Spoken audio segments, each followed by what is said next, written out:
إن الحمد لله نحمده ونستعينه ونستغفره ونعوذ بالله من شرور أنفسنا ومن سيئات أعمالنا من يهده الله فلا مضل له ومن يضلل فلا هادي له وأشهد أن لا إله إلا الله وحده لا شريك له وأشهد أن محمدا عبده ورسوله يا أيها الذين آمنوا اتقوا الله حق تقاته ولا تموتن إلا وأنتم مسلمون يا أيها الناس اتقوا ربكم الذي خلقكم من نفس واحدة وخلق منها زوجها وبث منهما رجالا كثيرا ونساء واتقوا الله الذي تساءلون به والأرحام إن الله كان عليكم رقيبا يا أيها الذين آمنوا اتقوا الله وقولوا قولا سديدا يصلح لكم أعمالكم ويغفر لكم ذنوبكم ومن يطع الله ورسوله فقد فاز فوزا عظيما أما بعد يا عباد الله.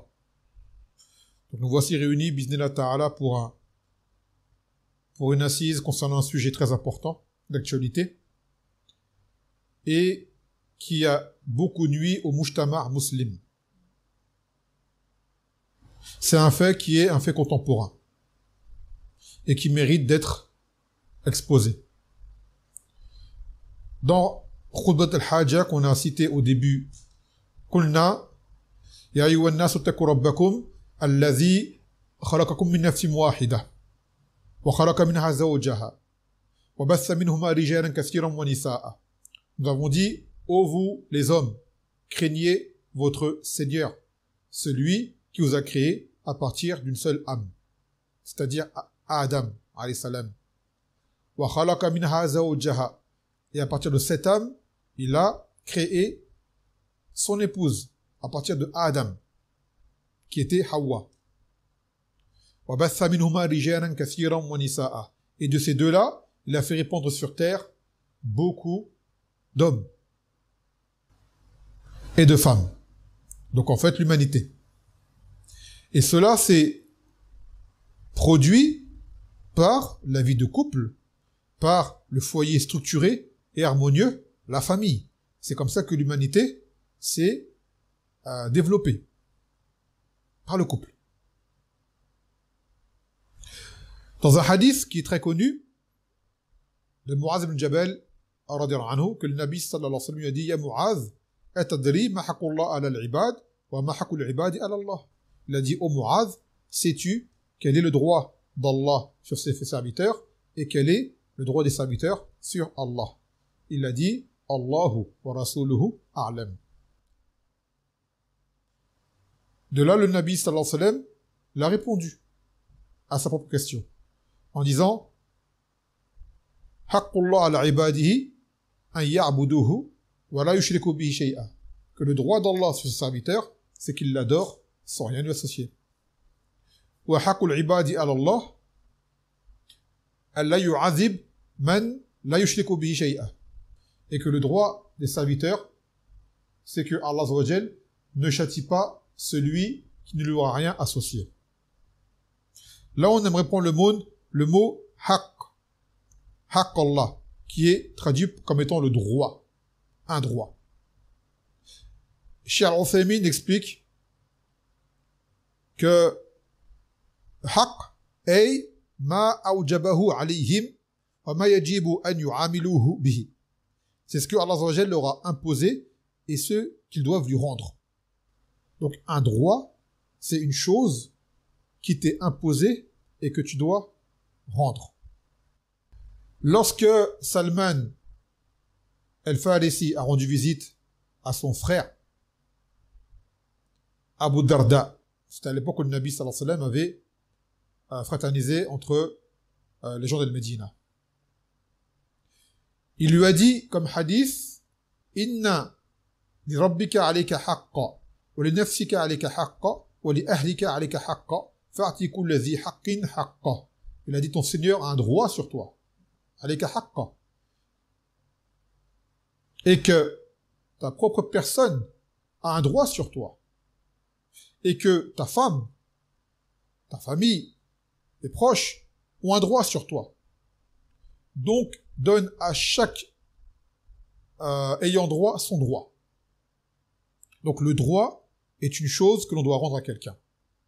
une chose qui revient à quelqu'un. Dans le Coran, Allah Azza wa Jalla dit وَمَا لَنَا لَا نُؤْمِنُ بِاللَّهِ وَمَا جَاءَنَا مِنَ الْحَقِّ وَنَطْمَعُ أَن يُدْخِلَنَا رَبُّنَا مَعَ الْقَوْمِ الصَّالِحِينَ. Et pourquoi ne croyons-nous pas en Allah et est-ce qu'il nous est parvenu de la vérité? Pourquoi ne convoiterions-nous pas que notre Seigneur nous fasse entrer en la compagnie des salihin, des gens pieux? As-salih, rajul salih, mar'a saliha. On traduit par gens vertueux, gens pieux. Cheikh Al-Uthaymin, il dit que rajul salih, c'est quoi l'homme qui est salih? Et celui qui rend à chacun son droit. En fait. Donc, en premier lieu, le droit d'Allah Azza wa Jal, bien évidemment. Et, par la suite, son propre droit à lui, comme dans le hadith, et le droit des gens. Donc, le salih, c'est ça, celui qui rend le droit des gens. Il n'est pas injuste. وقال النبي صلى الله عليه وسلم الدنيا متاع وخير المتاع المرأة الصالحة. Que cette dunya est une jouissance. Et la meilleure des jouissances, c'est la femme qui est saliha. Saliha. Qu'en est-il? C'est la femme qui va demander un droit qui lui revient et rendre celui qui lui incombe. En premier lieu. Donc là, ce rappel, c'est en but de toucher les gens de as-salah, les gens justement de la réforme, les salihun, qui craignent Allah principalement, cette femme saliha, qui est la meilleure jouissance pour l'homme en ce bas monde. On parle de celle dont le cœur est sain, qui est restée sur la fitra, c'est-à-dire la nature première, la nature saine. Ou alors, celle qui en était éloignée, mais souhaite la retrouver. Elle n'a pas grandi dans cette nature saine ou quoi, mais elle souhaite, elle la reconnaît, elle veut s'emparer. C'est celle qui désire la récompense d'Allah dans l'au-delà et qui admet totalement le rang que Allah Azza wa Jal lui a désigné fi hadhihi dunya. Celle qui est humble, car il est évident qu'il y a toujours des détracteurs qui refusent à se résigner aux règles du dîn et veulent faire comme bon leur semble. Des gens aux idées corrompues et dont le souci principal n'est que le profit de ce bas monde au détriment de leur dîn. Là, on parle des gens de l'islam. Et ces gens-là sont inattentifs au rappel. نحن أعلم بما يقولون وما أنت عليهم بجبار فذكر بالقرآن من يخاف وعيد. Dans le sens où Allah dit, nous savons mieux ce qu'ils disent et tu n'as pas pour mission d'exercer sur eux une contrainte. Tu n'es pas là pour forcer les gens. Rappelle donc par le Coran celui qui craint ma menace. Donc le but là, c'est de rappeler aux gens par la révélation. Pour qui? Pour qui craint la menace d'Allah Azza wa Jal. Et ça revient au salih ou à la saliha.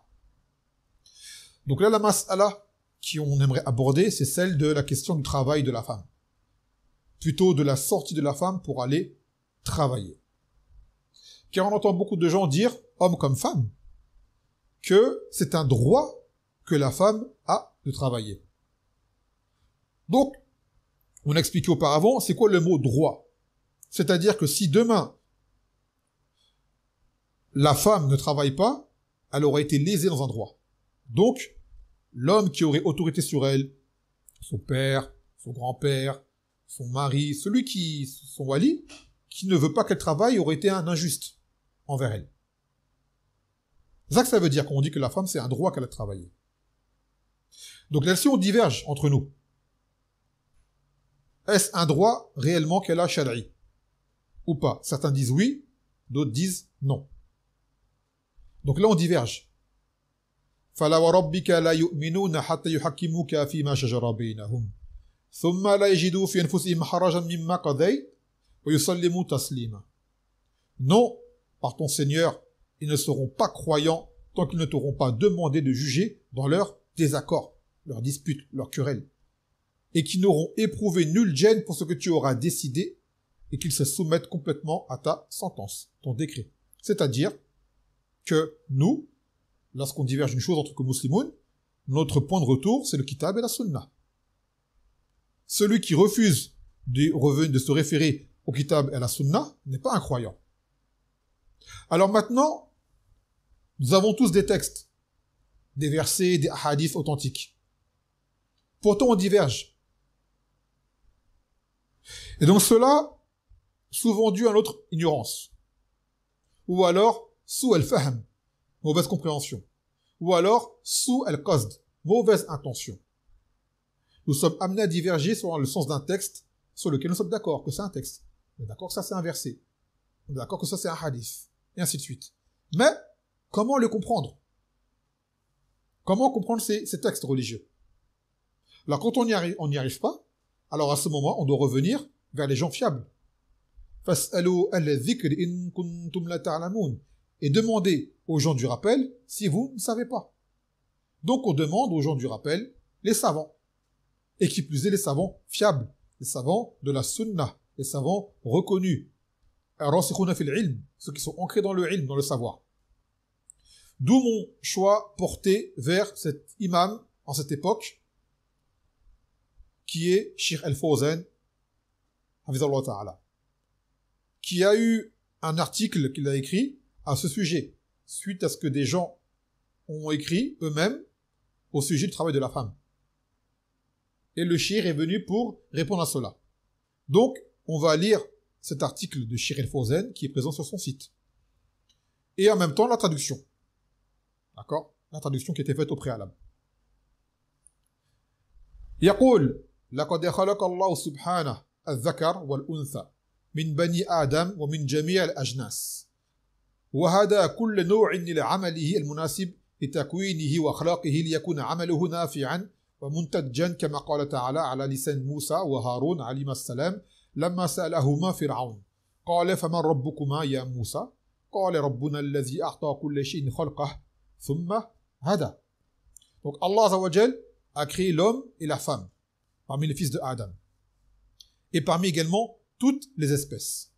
Et il a guidé chacune d'entre elles vers sa tâche appropriée à sa nature et à ses mœurs afin que son travail soit utile et productif. Comme Allah Azza wa Jal l'a dit dans la bouche de Moussa ou Haroun, alayhima salam, lorsque Pharaon leur a dit, dans le sens, et qui est votre Seigneur, ô Moussa. Moussa il a dit, notre Seigneur est celui qui a donné à chaque chose sa forme, puis l'a guidé. أي ربنا الذي خلق جميع المخلوقات وأعطى كل مخلوق خلقه اللائق به ثم هدى كل مخلوق إلى ما خلق له فكل مخلوق يسعى لما خلق له من المنافع في دفع المضار عنه ومن ذلك بنو آدم لرجال تكوين جسمي خاص وأخلاق رجالية خاصة وللنساء تكوين جسمي خاص وأخلاق نسائية خاصة. Chaque créature s'efforce d'obtenir les bénéfices pour lesquels elle a été créée et de repousser les nuisances. Et parmi ceux-là, les hommes de la lignée de Adam, sa descendance, qui ont les hommes, c'est-à-dire la créature masculine, on parle, et non pas le genre humain. Donc les hommes, d'accord, les fils de Adam, qui ont une constitution physique particulière et des caractéristiques masculines spécifiques. Et les femmes, qui ont une constitution physique particulière et des valeurs féminines spécifiques également.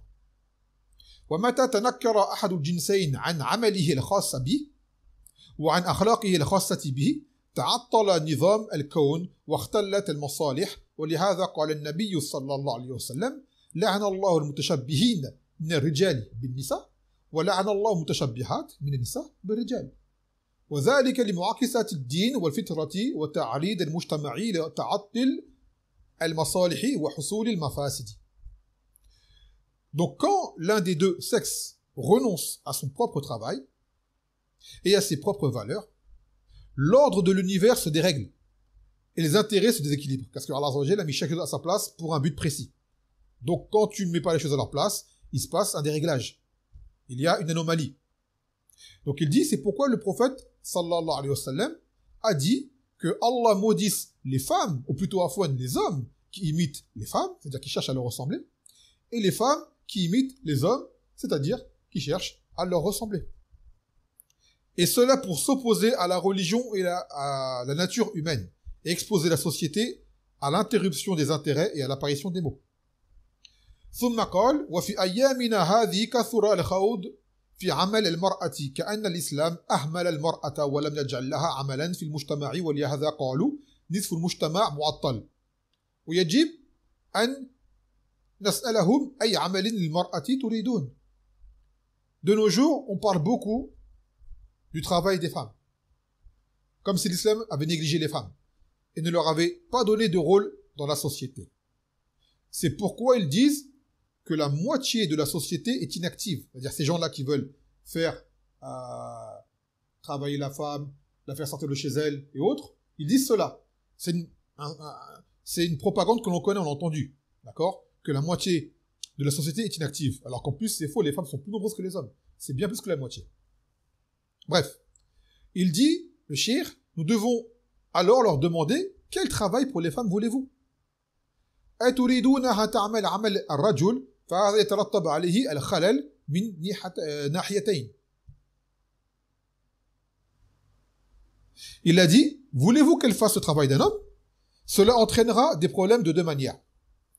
الناحية الأولى أن الرجل سيبقى معطلا إذا سحب منه عمله.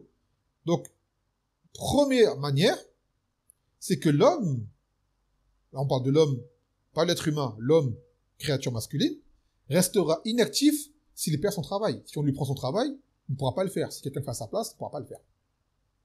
والناحية الثانية أن المرأة لا تستطيع القيام بعمل الرجل فيبقى المجتمع معطلا كله أو مشلولة. La femme ne peut pas accomplir le travail de l'homme. Donc la société reste complètement paralysée ou immobilisée. إن المجتمع مكون من الأسر والبيوت وكل أسرة تقوم في الأساس على رجل ومرأة. المرأة تعمل داخل البيت وفي الحمل والولادة والرضاعة وتربية الأولاد والقيام بشؤون البيت وهذا عمل لا يستطيع الرجال. La société est composée de familles.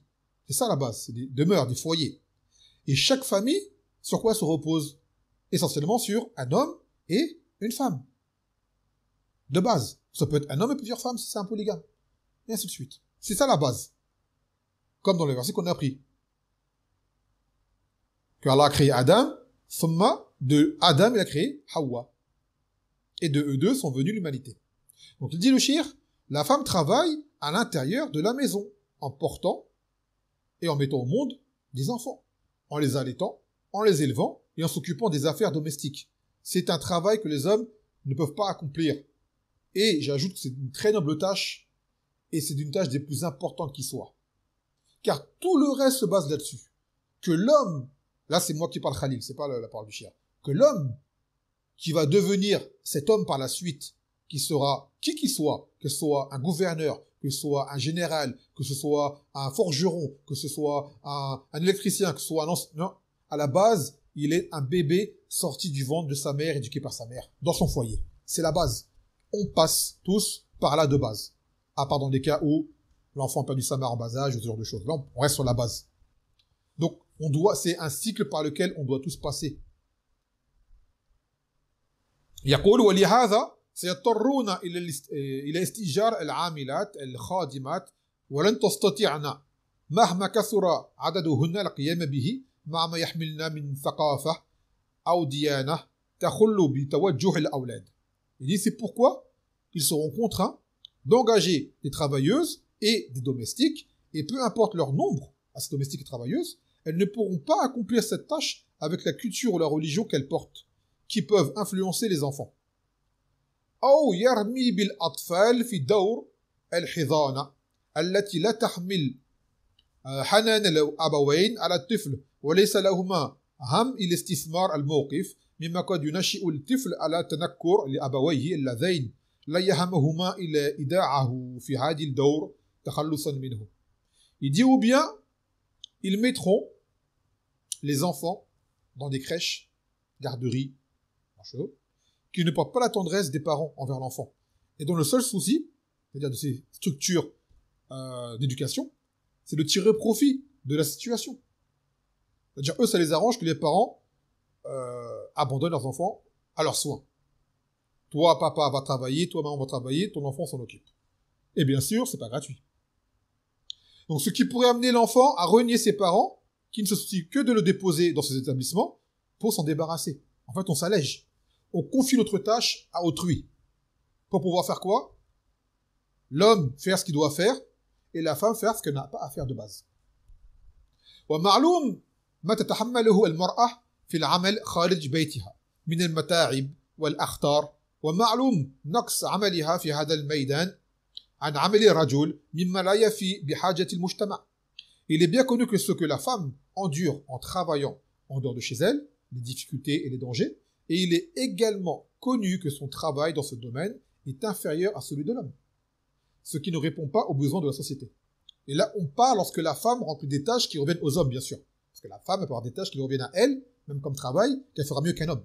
Là, il parle de façon générale, ce qu'on appelle le monde du travail, qui est le monde de l'homme de base. معلوم أيضا أن عملها خارج بيتها سيكون على حساب عمل الرجل مما أبقى كثيرا من الشباب المؤهلين لا عمل لهم فأصبحوا يشكون من البطالة وأصبحت المرأة لا هي التي قامت بعملها المنتج داخل البيت ولا هي التي حققت عملها تاما خارج البيت. Donc il est également connu que son travail, c'est-à-dire à la femme, à l'extérieur de la maison, se fait au détriment du travail de l'homme. C'est-à-dire que si tu fais un travail, c'est que ce travail-là, quelqu'un devait le faire, tu as pris sa place. Ce qui a laissé de nombreux jeunes qualifiés, des gens qui ont étudié, qui ont des diplômes, sans emploi. On a pris leur travail. Les poussant à se plaindre du chômage. Et donc la femme n'a ni accompli son travail productif chez elle, dans sa maison, ni réalisé un travail complet à l'extérieur de la maison. On parle dans le cas où elle a pris une place d'un homme.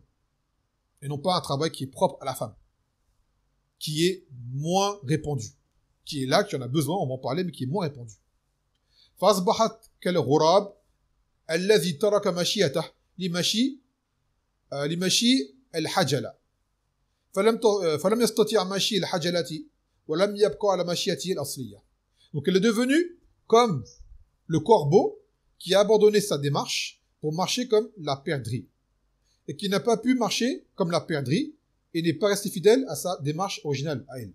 Et vous savez, on a même une fable de La Fontaine qui avait été écrite, et je sais qu'elle a inspiré des contes sûrement arabes, bon, parce que La Fontaine, il a volé beaucoup des contes arabes qu'il a retraduits en français, qui s'appelle Le bœuf et la grenouille.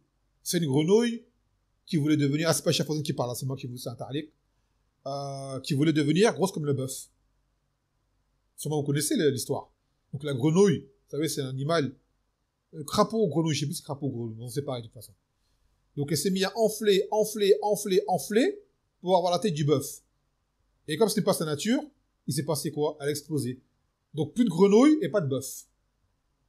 Attention, on compare pas la femme à un crapaud, une grenouille, ni à un corbeau. Là c'est une image, c'est une métaphore. On compare une situation et non pas une personne à un animal. Wallah billah, nos sœurs ne sont pas comme cela. D'accord? C'est juste une image. Et ça c'est au soub islami. قال là on revient parler de Cheikh Al-Fawzan إننا ندعوكم يا دعاة عمل المرأة أن تتعلقوا أو تتعقلوا عفوا في هذا الشأن ولا تأخذكم العاطفة الجياشة تأثرا بدعايات الغربيين الذين يحاولون أن تزلوا بمجتمعاتكم عن هدي الكتاب والسنة في شأن المرأة. قال الله تعالى إن هذا القرآن يهدي للتي هي أقوم وقال النبي صلى الله عليه وسلم إني تارك فيكم ما إن تمسكتم به لن تضلوا بعدي أبدا كتاب الله وسنتي. Donc il dit, Cheikh El-Fawzan, nous vous appelons aux partisans du travail des femmes à faire preuve de raison à ce sujet. Et là, bien sûr, il parle à des musulmines. Le discours est tourné vers les gens de l'islam, pas des koufars. Donc il dit, nous vous appelons aux partisans du travail des femmes, ceux qui appellent les femmes à travailler, à faire preuve de raison à ce sujet et à ne pas vous laisser emporter par des passions viscérales influencées par les propagandes occidentales, donc ça s'appelle les koufars, qui tentent de détourner votre société des enseignements du livre de la sunna concernant les femmes. Allah dans le Coran dit dans le sens, en vérité ce Coran guide vers ce qui est de plus droit. Et le Nabi sallallahu alayhi wa sallam, il a dit, je vous laisse deux choses, tant que vous vous y accrochez, vous ne vous égarez jamais après moi. Le livre d'Allah et ma sunna. Donc le cheikh appelle à revenir à ça. Et c'est ça qui nous enseigne la place de chacun dans ce mujtama, dans cette société. قال ولكم في فتاتي مدين أعظم عبرة حيث لم تستطيع الفتاة مغاربة الرجال على الماء لتسقي مشيتهما حتى جاء موسى عليه السلام برجولته فسقى لهما ثم اقترحت إحداهما على والدها استئجاره للقيام بهذا العمل. Et pour vous, c'est-à-dire vous, partisans du travail, les deux filles de Madian, l'histoire de Madian dans le surat al-Qasas, les contes, parce que Moussa, après qu'il soit sauvé du peuple de Pharaon, est parti dans un lieu, et là, il a rencontré des gens qui faisaient paître leur troupeau, il a vu à leur écart 2 femmes. Donc il dit, le cheikh fait allusion à cette histoire. Il a dit qu'on a une grande leçon, car ces 2 filles, il disait, qui étaient à l'écart, qui ne pouvaient abreuver leur troupeau, à cause des hommes qui étaient présents, n'ont pas pu rivaliser avec les hommes pour puiser de l'eau, afin de donner à boire à leur bétail. C'est ce que Moussa, alayhi salam, avec sa virilité, sa force d'homme, soit venu, donc c'est-à-dire il est réagi, ils sont intervenus, et leur est donné à boire. Puis, l'une d'elles a suggéré à son père de l'embaucher pour faire ce travail. Car elles ont vu qu'en fait, leur père était un homme âgé, ne pouvait pas le faire, donc il était contraint d'envoyer ses filles pour le faire. Et là, Moussa est venu. Donc, qu'est-ce qu'elles ont fait, ces femmes-là? Là, c'est un tarlik que je fais moi. Elles ont vu que Moussa, c'était son rôle à la base. C'est lui qui était apte à faire cela et pas elle. Donc, de là, elles ont proposé à leur père de l'embaucher. Inna khayl man istajarta al-qawiyyu al-amin. Le meilleur que tu pourras embaucher, c'est l'homme de confiance et l'homme fort, car Moussa a été pudique face à elle, ne s'est pas mélangé à elle. Elle ne les a pas importunés, ne les a pas abordés. Et regardez le père, comment il réagit encore mieux. Encore mieux que l'embaucher, il a marié à l'une de ses filles. C'était le mieux à faire. Le marier. L'embaucher, le mettre à son service, et par la suite, le marier à une de ses filles. Chose qui s'est faite.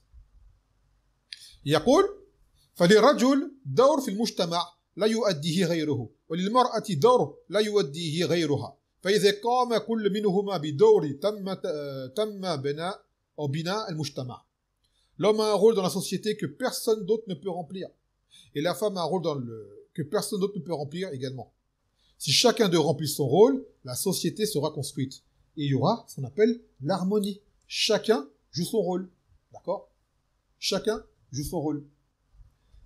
يقول خاتما أطلب منكم يا معشر الكتاب والكاتبات في شأن المرأة التفكير الجاد المثمر والترك الاندفاع وراء العواطف الجياشة التي وراءها ما وراءها. Et il dit le cheikh, en conclusion, je vous demande, chers écrivains, c'est-à-dire ceux qui avaient écrit un article pour inciter la femme à sortir pour travailler, il leur dit de réfléchir sérieusement et de manière fructueuse sur la question des femmes et de ne pas vous laisser emporter par des émotions débordantes qui cachent des enjeux plus profonds. Car en réalité, derrière, il y a un stratagème. Le but, bien sûr, c'est que les koufars veulent emmener les sociétés musulmanes à leur perte. Et ils savent que le pilier du foyer, c'est la femme. Donc, en faisant tomber le pilier, on fait tomber tout le foyer. Et la meilleure façon de la corrompre, c'est de la faire sortir de chez elle. Pour maintes raisons, qui ne sont pas nécessaires, en réalité. Et entre autres, la faire travailler. Non. Donc de là, le cheikh, il a écrit cet article, c'était en 1432, ce qui équivaut donc à 2011, il y a 14 ans. Hafizallahu ta'ala. Donc, le cheikh a suffisamment clarifié les choses. Il faut se rappeler que le but du travail, c'est d'obtenir la subsistance, un risque. Et cela, c'est le rôle de l'homme. La femme n'a pas été conçue pour cela, c'est-à-dire travailler à la manière de l'homme. Allah ne l'a pas chargée de cela. Elle est bien sûr en mesure de travailler. Il y a des choses qui lui reviennent qu'elle peut faire, bien évidemment, même des choses qu'elle doit faire. Mais dans les domaines qui lui sont appropriés. Et évidemment, de façon légiférée. C'est un shart, un muhim. Elle fait un travail qui lui est approprié dans des conditions légiférées. Ce n'est pas dans l'absolu. Et même pour l'homme également. C'est valable pour les deux. Que l'homme travaille dans des conditions légiférées. Mais le domaine est plus large pour l'homme. Et la dépense du foyer, c'est le devoir de qui? des hommes. الرجال قوامون على النساء بما فضل الله بعضهم على بعض وبما أنفقوا من أموالهم فالصالحات قانتات حافظات للغيب بما حفظ الله. Les hommes ont autorité sur les femmes, prédominance sur les femmes. C'est quoi la cause? En raison des faveurs qu'Allah a accordées à ceux-là sur celles-ci. Et aussi à cause des dépenses qu'ils font de leurs biens. L'homme travaille, ce travail lui apporte un salaire, et par ce salaire, il dépense pour les gens qui sont à sa charge. Et la suite du verset, dans le sens où Allah dit, les femmes vertueuses sont obéissantes à leur mari et protègent ce qui doit être protégé pendant l'absence de leurs époux, avec la protection d'Allah. Donc c'est qui est absent de la maison? C'est l'homme, ce n'est pas la femme. C'est l'homme, c'est ça la base. Il a dit, le Nabi sallallahu alayhi wa sallam, parmi le droit de la femme, il a dit, que tu l'habilles quand tu t'habilles et que tu la nourrisses quand tu te nourris. Et il a dit, le Nabi sallallahu alayhi wa sallam, innaka lan tunfiq nafaqatan tabtaghi biha wajh Allah illa zdidta biha darajatan wa rif'atan aw hatta illa ujirta 'alayha hatta ma taj'al fi imra'atik. Il a dit à Sa'd ibn Abi Waqqas, il lui a dit, tu ne feras pas de dépense par laquelle tu recherches le visage d'Allah Azza wa Jal sans que tu ne sois récompensé. Il a dit même ce par quoi tu nourris ton épouse. Et vous connaissez le hadith de Hind, la femme d'Abu Sufyan, quand elle est partie voir le Nabi sallallahu alayhi wa sallam. Et qu'elle lui a dit que Abu Sufyan, rajul shahih, ma yu'tina ma yakfina li wa li ibni. Elle a dit que Abu Sufyan, c'est un homme qui est avare. Il ne donne pas en nafaqa, en dépense, qui me suffit à moi et à mon fils. Donc, est-ce que je peux me servir? Il a dit, khudhi ma yakfiki wa li ibniki bil ma'ruf. Il lui a dit, sers-toi ce qui te suffit à toi et à ton fils de façon convenable. Regardez bien, à tel point qu'il a permis à la femme d'aller prendre dans les biens de son mari pour le droit qui lui revient de la dépense. Il ne lui a pas dit, va travailler. Il lui a dit, sers-toi dans les biens de ton mari, car c'est un droit qu'elle a. Ça, c'est un haq qu'elle a. On dit, pourquoi est-ce que, lorsque du mariage, c'est l'homme qui paye le mahar à la femme, parce que c'est lui qui a de l'argent, et qui donne, il honore cette femme en lui donnant des biens matériels. C'est lui qui donne, pas elle, c'est lui. Dans l'héritage, les gens qui vont apprendre par d'héritage, pourquoi la femme, de façon générale, elle a des parts moins conséquentes que celles que l'homme? Parce que la femme n'a pas de dépenses à faire. L'homme a des dépenses à faire. Donc Allah Azza wa Jalla, dans sa sagesse, a donné à l'homme les moyens de pouvoir remplir ses devoirs. Donc il a plus de moyens. Car c'est lui qui dépense. Vous comprenez? Donc dans les parts d'héritage, les garçons, les zakarim mislu hazil unsayayn, que le garçon a 2 fois la part de la fille. Quand ce sont des frères et des sœurs. Et ainsi de suite. Et dans d'autres cas, lorsque l'homme n'est pas là, ça c'est d'autres règles. Mais de façon générale, les garçons prennent plus que les filles. Pourquoi? Parce que le garçon va dépenser. Et la fille, elle n'a pas à dépenser.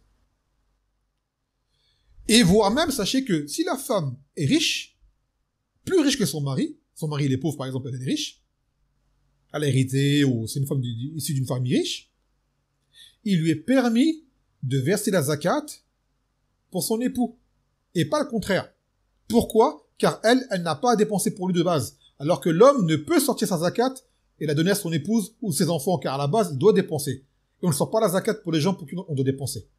Comme ce fut le cas de Zaynab, Zawjat, Ibn Mas'ud, qui avait une zakat à sortir, et Ibn Mas'ud, il a dit, je suis plus en droit de la recevoir que quiconque. Et Zaynab est partie voir le Nabi sallallahu alayhi wa sallam pour lui demander est-ce que c'était vrai, il a dit oui. Et qu'elle a été récompensée pour cela. Alors que si Ibn Mas'ud avait une zakat à donner, il n'aurait pas le droit de la donner à Zaynab, son épouse. Car lui dépense pour elle.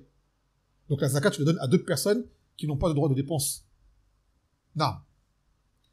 Donc comme on l'a dit tout à l'heure dans le verset, فَالْقَانِتَاتٌ حَافِظَاتٌ لِلْغَيْبِ بِمَا حَفِظَ اللَّهُ. C'est-à-dire celles qui sont vertueuses et qui protègent les biens de leur mari lors de leur absence, parce que Allah a permis. C'est-à-dire que la femme, elle est présente et l'homme, il est absent.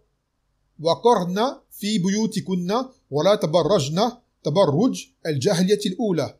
Restez dans vos foyers et ne vous exhibez pas à la manière des femmes avant l'islam.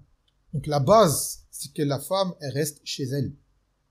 Ce verset à la base concernait les femmes du Nabi sallallahu alayhi wa sallam, mais c'est un exemple pour les autres. Donc le verset, il est général, il concerne toutes les femmes de l'islam. Que la base, c'est que la femme, elle reste au foyer. Pour preuve, le Nabi sallallahu alayhi wa sallam, il a dit, par exemple, un droit qu'elle peut avoir, la tamna'u ama Allah masajid Allah. N'interdisez pas aux servantes d'Allah d'aller dans les mosquées d'Allah. C'est-à-dire que si la femme te demande la permission pour aller au masjid, tu dois lui accorder, tant que bien sûr il n'y a pas de raison de l'interdire. Donc, pour aller faire cette ibada qui est azima, elle peut sortir avec ta permission. Et avec les conditions, bien sûr, qu'elle soit bien habillée, qu'il n'y ait pas de fitane, et ce genre de choses.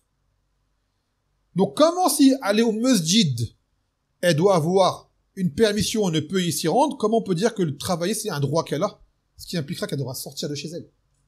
En général. Bon, je sais qu'aujourd'hui, il y a le télétravail, il y a tout sur les réseaux sociaux, elle peut faire le travail à la maison.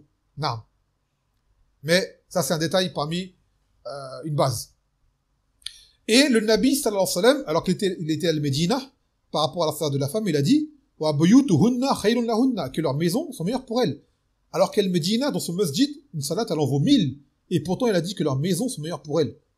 Pour une salat qui est une adoration décrétée obligatoire, il leur a dit que chez elle, c'est mieux. Donc, quand on réfléchit à cela, on se rend compte que faire sortir la femme de chez elle pour aller travailler, c'est une chose qui est moindre que la salat. Il n'y a aucun doute. Ou même pour talab al-ilm. Il n'y a aucun doute. Ou d'autres faits. Et il a dit, Abu Sa'id, kana an-nabiy sallallahu alayhi wa sallam ashad haya'an min al-uzra fi khazliha. Que le Nabi sallallahu alayhi wa sallam était plus pudique qu'une jeune pucelle dans sa chambre. D'accord? Donc à chaque fois, on vous montre que la femme, à la base, son meilleur endroit, c'est chez elle. La femme un peu plus pudique qu'il soit, afin qu'il soit, reste chez elle, autant que possible. Car c'est une des plus grandes valeurs de la femme, c'est sa pudeur. Sa pudeur. Sa grande valeur apparaît à travers sa pudeur. Et c'est une chose qui va finir par disparaître à cause de l'excès de sortie de son foyer. Donc l'emmener à sortir de chez elle pour la faire travailler, ça va la dénaturer. Ce n'est pas pour la priver, ce n'est ni pour l'oppresser, mais c'est pour la protéger et pour l'honorer. Cependant, comme on a une époque où les valeurs sont inversées, les gens ne se rendent plus compte de ça. Mais en fait, tu la protèges. C'est ce qu'Allah Azzawajal a décrété pour elle par sa rahma, de la protéger, de l'honorer, en lui laissant son rôle dans une façon particulière, en un lieu particulier. De base, comme on dit bien, de base.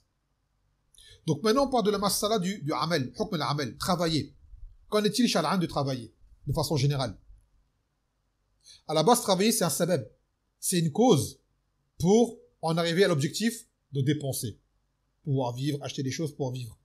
S'habiller, avoir une demeure, car ça c'est obligatoire. S'habiller, rester tout nu, ce n'est pas permis. Se laisser mourir de faim, ce n'est pas permis. Avoir une demeure et abriter les siens, c'est une obligation. Et cela ne peut se faire sans moyens financiers. Donc ces moyens financiers, il y a des asbab pour les obtenir. Et entre eux, parmi eux, le travail. Bien qu'il n'y a pas que le travail, mais il y a le travail. Que les moyens prennent le jugement des objectifs. Donc si l'objectif est obligatoire, le moyen prendra le même jugement. Donc ce travail, à la base, c'est une chose qui est permise. C'est un sabab permis. Ce n'est pas une adoration, on a un texte, un verset ou un hadith qui dit que faut travailler, au même titre qu'on dit, il faut faire la salat ou faire le siyam. C'est-à-dire celui qui travaille pas, il est dans le haram. On n'a pas de texte comme ça. Il y en a pas. Mais on a plein de textes qui amènent à ce que l'homme travaille. L'inciter à travailler, à ne pas mendier et à se suffire par lui-même. D'accord? Maintenant, est-ce qu'une personne qui ne travaille pas est dans le haram? Bah ça dépend en fait. Car le travail, tajri alayhi al-ahkam al-shar'iyya al-khamsa. Il est sous les 5 règles de la législation du travail. De base, il est permis. Il peut être détestable, il peut être interdit. Tout comme il peut être recommandé, il peut être obligatoire. Ça dépend. Masalan, un homme qui est riche de base, ses parents travaillent, ou ils ont une société, ou ils ont des terrains, et lui ne travaille pas. Est-ce qu'on va dire va travailler, sinon tu es dans le haram? Il dit mais j'ai plein d'argent, pourquoi tu veux travailler? Un homme qui a hérité de ses parents une grande fortune. Un homme qui a hérité de son père une maison, donc il a un foyer, ils ont des champs, tout ce qui s'ensuit. Est-ce qu'on va dire, va travailler quand même? Non, il n'a pas besoin de travailler. Laisse qu'il suffit. Un célibataire, on va le traiter comme un homme marié. Le célibataire, par exemple, on va prendre un talib al-ilm, qui est dans un marquez, par exemple, ici au Yémen. Au Yémen, il y a les repas qui sont distribués, le petit déjeuner, le déjeuner, le dîner. Bon, c'est pas des repas de luxe, hein, c'est clair. Mais bon, tu vis, alhamdoulilah. Il est au masjid, il dort là-bas. Juste ce qu'il lui demandait, c'est d'avoir ses vêtements, d'avoir sa couverture, d'avoir son... et ses koutoubs. Est-ce qu'on veut le dire, va travailler? Sinon t'es dans le haram. Il dit, mais pourquoi tu veux que j'aille travailler là? Je suis là pour étudier et j'ai ce qui me suffit pour vivre. Donc je m'en contente, je patiente. Il est dans le haram s'il ne travaille pas? Non. Il n'a pas de charge financière. Ses parents n'ont pas besoin de lui, il n'est pas marié, il n'a pas d'enfant. Maintenant, un homme marié, ça va être différent. Ou un homme marié, mais qui a des enfants, son cas sera différent d'un homme marié sans enfant. Pareil, un polygame, son cas ne sera pas comme le cas d'un monogame, et ainsi de suite. Donc chacun en mesure de sa situation. Donc plus il y a de besoin de moyens, plus l'homme devra faire des causes pour obtenir ses moyens s'il ne les a pas. Et entre autres, parmi ces moyens, il y a le travail, bien évidemment. Et bien sûr, le travail, ce n'est pas dans l'absolu. Un travail qui est haram, tu ne le fais pas, car ton salaire sera haram également. Et tu vas nourrir ta famille de haram. Ça, ce n'est pas permis. Homme ou femme. Donc, la femme, elle est entretenue. Elle est prise en charge. Donc cet objectif de travailler pour avoir une subsistance, elle n'en a pas besoin de base. On répète bien, de base. Donc aujourd'hui, c'est quoi la cause du désir de travail des femmes? D'où elle vient? Principalement. Comme le Shir l'a dit, ça c'est une idéologie occidentale. C'est-à-dire l'égalité des sexes. Que l'homme et la femme sont égaux. Donc ce qui incombe à l'homme incombe à la femme. Ça, chose qui est fausse. L'homme n'est pas comme la femme. Et vous le savez, l'islam, Allah Azza wa Jalla, a décrété la chose de la sorte. Et également, les causes, c'est que les femmes se marient aujourd'hui très tard. Donc, elle fait un temps célibataire. Donc, elle se prend en charge toute seule. Pourquoi également elle se marie tard? Souvent, à cause du cursus scolaire. Faire ses études, avoir son diplôme. Parce qu'à la base, c'est quoi le but de l'école? C'est de te former pour faire face à la vie active et être un travailleur. Donc on forme la femme, même tu mets une femme dans une école privée que de femmes, on va la former pour qu'elle puisse rentrer dans la vie active. Donc qu'elle aille travailler. Car, franchement, il est certain que la femme, vous pensez qu'elle va se fatiguer à passer tout ce temps à l'école, à acquérir ses connaissances pour au final se voir finir femme au foyer, elle va dire, attends, j'ai fait ma maternelle, j'ai fait ma primaire, j'ai fait mon collège, j'ai fait mon lycée, j'ai fait l'université, j'ai ça, et maintenant je vais être femme au foyer. Elle va pas l'accepter. Elle va dire, ben, j'ai pas toute ma jeunesse, tout mon temps alors que j'aurais pu être mère au foyer avant, avoir des enfants, et être bien. J'ai fait tout ce travail-là, c'est pas pour aujourd'hui être à la maison et ne m'occuper que de cela. Donc elle va refuser, elle va pas vouloir. Il est un yasha Allah, à part celles qui se sont rattrapées ou qui l'ont admis. Mais en général, elles vont pas l'accepter. Également, parmi les causes qui forcent la femme, ou qui poussent la femme à aller travailler, c'est les responsabilités des walis, les tuteurs, qui, eux, incitent leurs femmes, leurs filles, à avoir des études. Je suis fier, ma fille, elle a réussi, elle a tel et tel diplôme. Et t'en as plein, même, ils veulent même pas, leurs filles, elles veulent arrêter, elles veulent se marier, ils disent non, tu finis tes études d'abord. Subhanallah. Elle a peur pour elle. Elle veut se marier. Elle a un prétendant, il dit non, ou comme condition, d'abord, elle finit ses études. Et vous savez tous ces études comment elles se passent. C'est pas dans un couvent. Et quand je parle de couvent, c'est une façon de parler pour dire, il n'y a que des femmes qui seraient censées être chastes et être à l'abri des hommes. Et de beaucoup de mots. C'est une façon de parler. Quand on dit quelque chose, c'est pas catholique. C'est une façon de parler, comme vous le savez. Donc les études, on les connaît comment elles se passent, comment elles se dirigent. Aussi, on a, parmi les causes, l'avidité des époux. Les époux, ils veulent que la femme travaille. Pourquoi? Pour partager les dépenses, justement. Comme ils veulent une vie bien confortable, ils disent, moi, ça suffit pas, vas-y, va travailler, comme ça, toi et moi, on partage le loyer, on partage les dépenses, on vivra à l'aise. Ça, non, c'est pas, t'as pas à faire ça avec ta femme. Ça, c'est une chose qui n'est pas permis de dire à sa femme de travailler pour partager les dépenses. Ce n'est pas cette obligation, elle est sur l'homme tout seul. Et aussi, parmi les choses qui incitent les femmes à travailler, c'est le besoin de toujours vouloir paraître propre aux yeux des koufars lorsqu'ils critiquent l'islam. Car aujourd'hui, vous le savez, on en parle souvent, On n'assume pas notre dîn. On n'assume pas. On est tout le temps en complexe d'infériorité. C'est-à-dire, on est prêt des fois à dire des faussetés juste pour dire aux koufars que non, vous avez tort, l'islam c'est pas comme ça. Bah si, des fois, des choses sur l'islam, elles sont vraies. Tu dis oui, c'est vrai, c'est comme ça chez nous. Non. Mais t'en as veulent tellement pas accepter, non, c'est pas vrai, on a le droit, on a le droit, on a le droit. Là où il n'y a pas le droit. Donc, comme on veut tout faire comme eux, et vivre comme eux, ben, nos femmes se mettent à vivre comme leurs femmes. Et même chez eux, c'est un fait nouveau. Il y a encore un siècle, même pas, les femmes n'étaient pas engagées dans la vie active comme maintenant. Ça n'avait rien à voir. Ça, c'est un phénomène qui est nouveau et contemporain, et qui s'aggrave, qui se développe. Donc, comme pour les koufars, la femme au foyer, c'est devenu une chose rétrograde et démodée et dépassée, pour laisser la place à la femme dite émancipée et libre, alors cela influe sur nous au point de vouloir agir pareil. Donc, quand on dit vous êtes des arriérés, on va dire non, on vit avec notre époque. Ben, vos femmes, elles travaillent pas. Si, elles travaillent, elles vont travailler, voilà. Et pour le prouver, on va agir. Malheureusement. Et c'est dans plein de masala, hein, que les koufars, ils disent, critiquent l'islam, d'une critique qui, à la base, sont des faits islamiquement parlant authentiques. Comme eux, ça ne leur convient pas, ils critiquent, et nous, ben, comme on est des frustrés, bon, on va dire, non, c'est pas vrai, ainsi de suite, ainsi de suite. Et on va rendre faux un jugement qui est vrai. Pourquoi? Pour pas que les koufars nous critiquent, soi-disant. Pourquoi? Parce qu'on n'assume pas notre dîne. On sait pas dire, oui, c'est vrai, c'est comme ça, et voilà. C'est vrai, c'est vrai. Ensuite, sachez, les savants, bien sûr, disent qu'il est permis, bien, on dit bien le mot, permis à la femme de travailler. Mais sous condition. Il y a des conditions pour qu'elle travaille. D'ailleurs, bientôt, Inch'Allah, on a traduit une fatwa de Cheikh Al-Albani. Je voulais la lire, mais ça va faire trop long.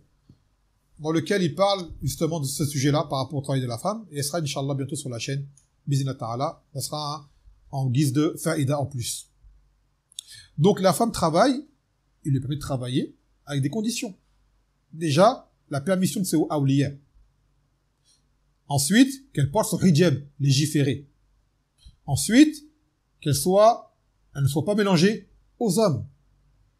Également, que cela n'empiète pas sur ses devoirs religieux. Entre autres, ce qui lui est propre à elle, et secondo, ce qui est propre à son foyer. Par rapport à son époux, par rapport peut-être à ses parents, par rapport à ses enfants. Après, on entend souvent les sœurs, ou même des hommes, qui disent Khadija elle travaillait. C'était l'épouse du Nabi sallallahu alayhi wa sallam. On dit Naam, Khadija elle travaillait. Pensez-vous que le Nabi sallallahu alayhi wa sallam serait marié avec une femme qui travaille au milieu des hommes? Pensez-vous que Khadija délaissait ses obligations vis-à-vis du Nabi sallallahu alayhi wa sallam pour son travail? À la base, elle était commerçante et elle avait mis un homme pour s'occuper de cela à sa place. Pour ne pas justement avoir à être confrontée à ces situations-là qui ne lui revenaient pas.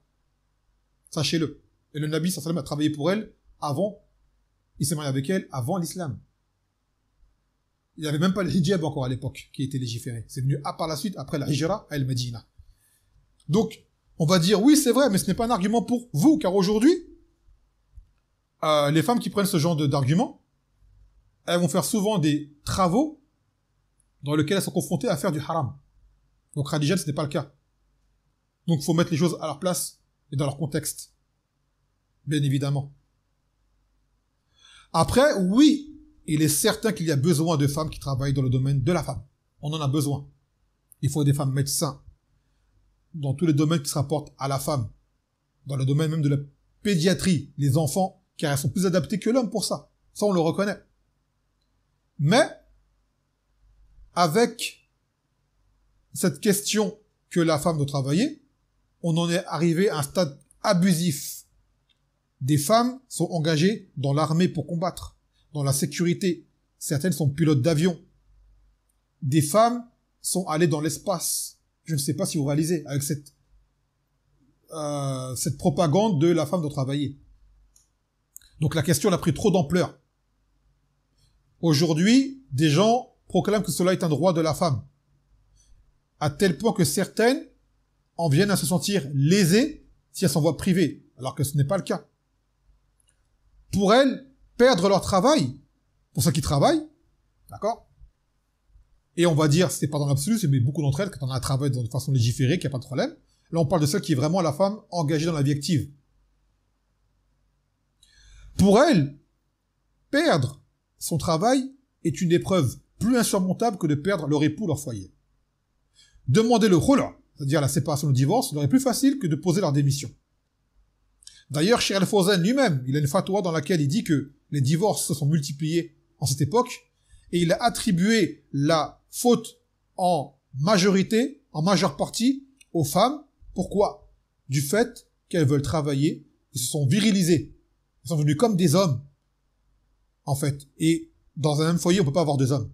Il y aura forcément confrontation. Elles vont prendre des caractéristiques des hommes, et ça, avec l'homme à la maison, ça ne va pas passer. Donc ça amène à des divorces, destruction du foyer, et c'est exactement ce que les koufars attendent de nous, qui veulent de nous. Et c'est un fait, c'est triste, mais c'est un fait. Aujourd'hui, beaucoup de couples se disputent à propos de ce sujet-là. La femme dit je veux travailler, le mari dit non, il n'y a pas besoin, j'ai ce qu'il faut et tout. Elle dit si je veux travailler quand même, ils se disputent, et au final, ça en arrive à des conséquences néfastes pour le couple. Après, oui, il y a des cas où certaines femmes sont contraintes de travailler. Par exemple, les filles de Saleh, l'homme de Médiane, l'histoire de Moussa. C'était un cas où c'était contraint de travailler. Leur père ne pouvait pas, elle n'avait personne d'autre pour s'en occuper. Donc cette histoire-là, c'est une ibra, c'est une leçon pour dire qu'il y a dans des cas, oui, il faut le faire. Par exemple, elles sont wali et dans l'incapacité de travailler, ou inexistant. Par exemple, c'est une femme, c'est une convertie, elle a personne avec elle, voilà. Dans un pays de kouf, elle n'a pas de moyens, elle n'a pas de revenus, elle n'a pas de ressources. Oui, si elle veut travailler, on va lui dire, Orti, travaille. Mais, dans les conditions citées. D'accord? Ou alors, tu as des femmes, des enfants à charge. Le père, décédé, rahimahullah. Donc c'est une veuve. Et elle n'a personne pour l'aider, financièrement parlant. Les enfants, ils sont à la charge. Et là, ça rentre dans un cas qui rentre dans la haja wa darura. Wa darura, elle se fait en mesure du besoin. Sans plus ni moins. Ça veut dire que malgré qu'elle ait besoin de travailler, cela ne lui permet pas de faire non plus n'importe quel travail, et surtout dans n'importe quelle condition. Et là, les sœurs touchées par ce genre de cas, on leur dit de revenir au ulama, c'est du cas par cas. D'accord? C'est du cas par cas. Maintenant, pour ces femmes qui se retrouvent seules dans ce besoin, déjà, la première cause pour elles, c'est de chercher ardemment à se marier. Car c'est ça la base. Et c'est là elle aura son travail. Et de craindre Allah Azza wa Jal sans faire trop de manière dans le choix de l'époux et imposer un tas de conditions secondaires ou parfois fantaisistes. Non, là il y a un besoin. D'accord, il y a un besoin. Et d'ailleurs, c'est ce qu'a fait Saleh, Sahib Médiane, en mariant Moussa, une de ses filles. Elle avait besoin de se marier, il a marié à Moussa et en même temps ça lui a servi à lui. Aussi, on a des cas où des femmes ont des enfants, elles sont seules, femmes divorcées par exemple, et elles vivent des situations difficiles à cause de la négligence des ex-époux, de l'ex-époux, qui ne paye pas la pension des enfants. Il y en a beaucoup des cas comme ça. D'accord? Et il a dit le Nabi sallallahu alayhi wa sallam, Kafa bil mar'i isman an yudi' man ya'ul, qu'il suffit à l'homme comme péché que de causer la perte des gens à sa charge. Ça c'est valable pour l'homme marié en famille et même pour l'homme qui a divorcé de sa femme et qui a des enfants avec elle, dont elle a la garde. Donc à cause de ce genre d'hommes irresponsables et qui ne craignent pas Allah Azza wa Jal, des femmes se retrouvent à mendier. On a un mendie directement. Dans leur cas, ça leur est permis. C'est triste pour elles, mais ça leur est permis. Ou alors sont contraintes de travailler tout ce qu'il n'en faut pour remplir ce qui leur suffit à elles, mais également aux enfants.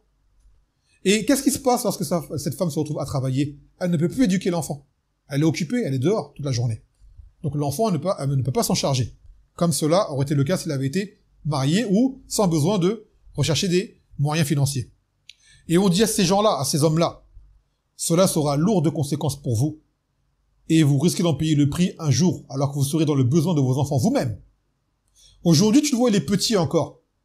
C'est un petit garçon, c'est une petite fille. Tu fais pas attention. Ça n'a pas que tu dois lui donner, tu lui donnes pas. Mais cet enfant va finir par grandir. Et il n'oubliera jamais tes manquements à son égard. Il va pas oublier. À part si Allah wafak cet enfant qu'il a un enfant salih et qui reconnaît ton droit de père et qu'il agit en conséquence. Et c'est rare cela. C'est rare. qui dit malgré tout c'est mon père, il a droit sur moi, il se contient, mais au fond de lui il t'en veut, mais il se contient pour te rendre ton droit. Mais la plupart ils se contiennent pas. Ils n'oublieront jamais que leur père les a abandonnés. Et on parle bien sûr de pères qui peuvent verser cette pension, car la pension se fait dans la mesure du besoin, que Allah n'impose à une personne que ce qu'il lui a accordé, et que chacun dépense en mesure de ses moyens.